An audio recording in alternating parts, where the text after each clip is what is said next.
Welcome. It's Brian, and this is Guitar Solo Reactions. Today we're back with LD Meola and a couple of videos off the record Tour de Force, which was a live record featuring Jan Hammer, Steve Gadd, Anthony Jackson, I believe Mingo Lewis.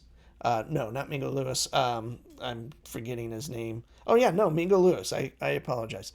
And then keyboard playing wise, Philip Sassi is on here as well, and Victor Godzi. Not sure why they need three players as far as keyboards with the incredible Jan Hammer in the band. But this record has some of the most smoking guitar playing that I can think of. I really love the record. It is only kind of dimmed by that there's about this song, and it's only really dimmed because this song and Cruisin' are Jan Hammer pieces, I believe, and it's kind of like pre Miami Vice kind of soundtrack kind of stuff. So a little pop-ish or something for an Al Di Meola record, but they're cool. And unfortunately, it looks like the whole show was recorded or videotaped or filmed or whatever, and the only things I've seen pop up are these two songs. So I would love to hear or see, or both, Elegant Gypsy Suite from Elegant Gypsy, Race with the Devil on Spanish Highway, of course, and then Egyptian Danza, and that's off Casino. I'd love to hear those three because on the record, they're just mind-blowing how incredible the guitar playing is. So anyway, hey, let's check it out and let me know your favorite Al Di Meola piece, and let's do it.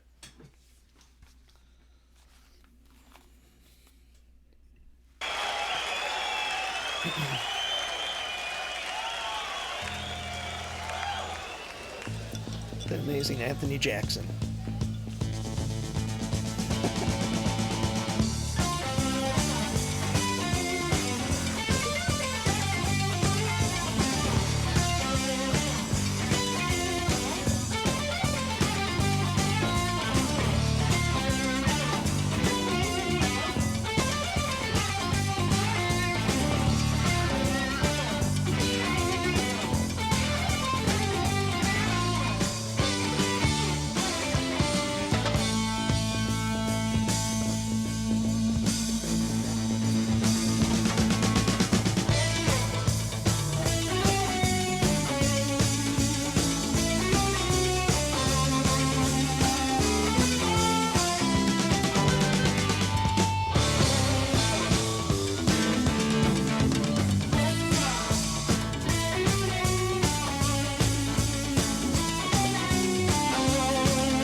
Cool boots, Al.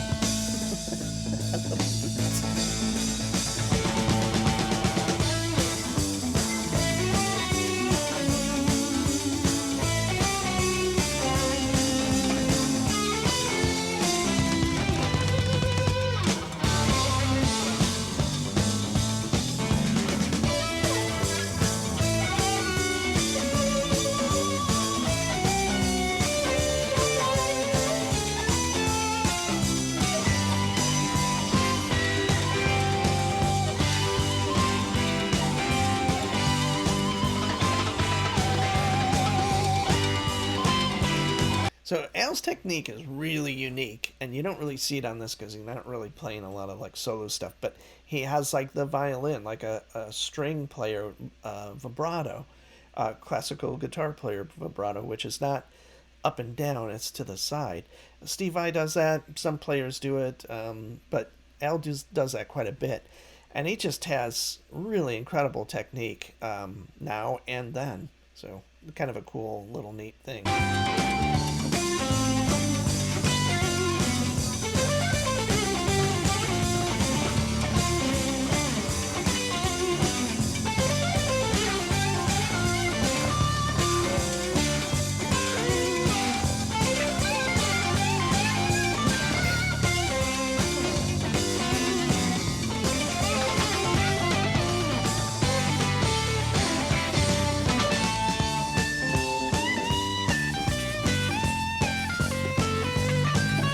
sound.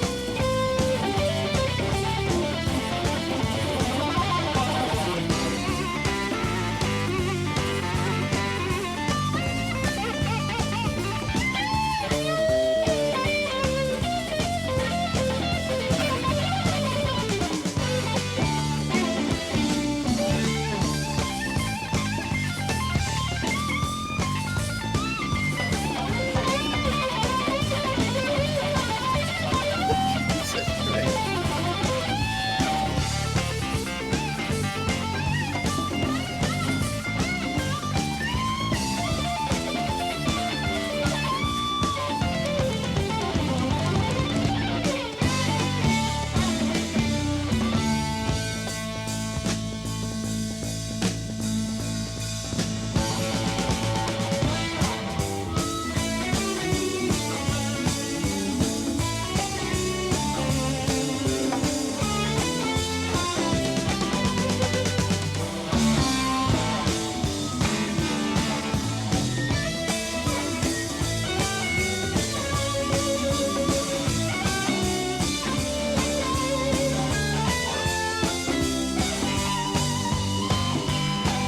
So, like I said, I we did cruising already, and I, I'm pretty sure that's the Les Paul he was using for at least Casino forward to this recording.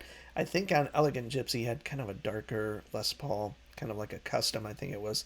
I'm not sure what this one, but it has. I think they either took the covers off or they're DiMarzio's. I can't remember. I'd love to check into his gear from around then. I believe he was using Mesa Boogies. But if you know any of his gear stuff around 1982, I kind of know the stuff afterwards, but I'm not. I'm a little murky on guitar and effects because he's using some kind of like flanger uh, doubler, like that. What whoever made that flanger doubler thing that maybe it was MXR or something. It's just got this cool, really cool hollow ringing, but flanged or something. Anyway, wow.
There we have it. Jan Hammer, L.D. Meola, Steve Gadd, Anthony Jackson, Mingo Lewis, two other keyboard players. Can't remember. Philip Sessi, actually, and then Victor Godzi. Um, Smoking Band. These two songs that I've done, Advantage and Cruisin', don't do the record really justice, or just the band in general. I mean, I'm just kind of trying to see if I can find what L was using around this time. I would love to know more about it. I got rid of so many Guitar Player magazines from like the 80s, unfortunately.